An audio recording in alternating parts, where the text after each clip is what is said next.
അറബിക്കടലിൽ തീപിടിച്ച സിംഗപ്പൂർ ചരക്ക് കപ്പൽ വാൻഹായ് 503 രക്ഷാ ദൗത്യം വീണ്ടും പ്രതിസന്ധിയിൽ. കടലിലെ കാലാവസ്ഥ പ്രതികൂലമായതും തീ വീണ്ടും പടരുന്നതും വെല്ലുവിളിയാവുകയാണ്.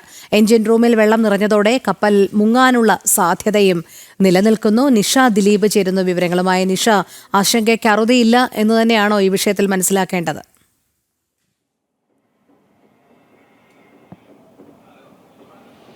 രോഹിണി, അങ്ങനെ തന്നെയാണ്. കാരണം ഈ കപ്പലിലെ തീ അണയ്ക്കാൻ തുടർച്ചയായി വെള്ളം പമ്പ് ചെയ്യുന്നുണ്ട്. ഈ വെള്ളവും ഒപ്പം തന്നെ നിർത്താതെ മഴ പെയ്യുന്നുണ്ട്. മഴവെള്ളവും എഞ്ചിൻ റൂമിൽ കടന്നതോടുകൂടി കപ്പൽ മുങ്ങുമോ എന്നുള്ള ഒരു ആശങ്ക നിലനിൽക്കുന്നുണ്ട്.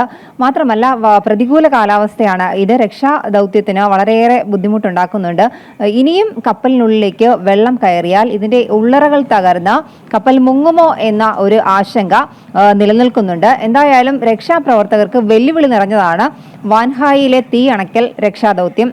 എന്തായാലും കപ്പൽ മുങ്ങിയ ജൂൺ 9 മുതൽ തന്നെ ഇത് ഏതാണ്ട് ഒരു ചരിഞ്ഞ നിലയിലാണ് കാണപ്പെടുന്നത്. പിന്നീട് കൂടുതൽ കാറ്റും മഴയും ഒപ്പം തന്നെ എഞ്ചിൻ റൂമിനുള്ളിലേക്ക് വെള്ളമൊക്കെ കയറുന്നതും കപ്പൽ കൂടുതൽ ചരിയാൻ ഇടയാക്കിയിട്ടുണ്ട്.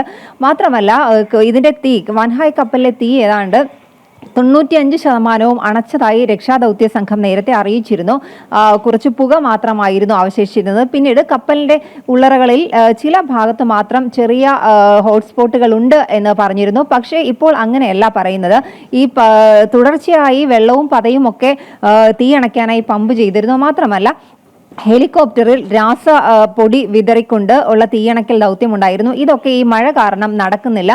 പതയും വെള്ളവും ഒക്കെ പമ്പ് ചെയ്യുന്നത് കുറഞ്ഞതോടുകൂടി വീണ്ടും ചെറിയ രീതിയിൽ തീ ആളിത്തുടങ്ങിയിട്ടുണ്ട്. ഇന്നലെ വൈകുന്നേരത്തോടു കൂടി വലിയ രീതിയിൽ കപ്പലിനുള്ളിൽ തീ ആളി എന്നും രക്ഷാദൗത്യ സംഘം അറിയിക്കുന്നുണ്ട്. എന്തായാലും ഇതൊക്കെ തന്നെ വളരെ ഒരു അപകടകരമായ രക്ഷാദൗത്യം ആണ് ഇപ്പോൾ ഈ രക്ഷാപ്രവർത്തകർക്ക് മുന്നിലുള്ളത്. കപ്പൽ ചരിഞ്ഞു പോകുന്നതും ഒപ്പം തന്നെ കൂടുതൽ വെള്ളം ഇതിലേക്ക് കയറുന്നതുമൊക്കെ കപ്പൽ മുങ്ങാനിടയാക്കുമെന്നുള്ള ഒരു ആശങ്കയുമുണ്ട്. മറ്റൊരു പ്രധാന കാര്യം ഇതിലെ ജീവനക്കാരെ കാണാനുള്ള കാര്യമാണ്. ജീവനക്കാരെ ഇതുവരെ കണ്ടെത്താൻ കഴിഞ്ഞിട്ടില്ല. കപ്പലിനുള്ളിലെ തീ പൂർണ്ണമായും അണച്ചതിനു ശേഷം മാത്രമേ ഈ സാൽവേജ് സംഘത്തിന് കപ്പലിനുള്ളിലേക്ക് ഇറങ്ങി കാണാതായ ജീവനക്കാർ കപ്പലിനുള്ളിലുണ്ടോ എന്ന് പരിശോധിക്കാൻ കഴിയുകയുള്ളൂ. കാണാതായ ജീവനക്കാരെ കണ്ടെത്താത്തത് കൊണ്ട് തന്നെ ഇവർ കപ്പലിനുള്ളിൽ പെട്ടുപോയിരിക്കാമെന്ന ഒരു നിഗമനത്തിൽ തന്നെയാണ് രക്ഷാ ദൗത്യ സംഘമുള്ളത്. എന്തായാലും കൂടുതൽ മഴ പെയ്യുന്നതും ഒപ്പം തന്നെ രക്ഷാ ദൗത്യ സംഘത്തിന് വെല്ലുവിളിയായി തന്നെ മുന്നോട്ട് പോകുന്നുണ്ട്. ഇപ്പോൾ നിലവിൽ കടലിലെ കാലാവസ്ഥ പ്രതികൂലമാണ്. ഏതാണ്ട് 77 കിലോമീറ്റർ വേഗത്തിലാണ് കടലിൽ കാറ്റ് വീശുന്നത്. ഇതും രക്ഷാ ദൗത്യ സംഘത്തിന് വെല്ലുവിളിയാണ്. നിലവിൽ വാൻഹായ് കപ്പലുള്ളത് കേരള തീരത്തു നിന്നും 77 നോട്ടിക്കൽ മൈൽ അകലെയാണ്. രോഹിണി. ശരി, നിഷ ദിലീപാണ് വിവരങ്ങൾ നൽകിയത്.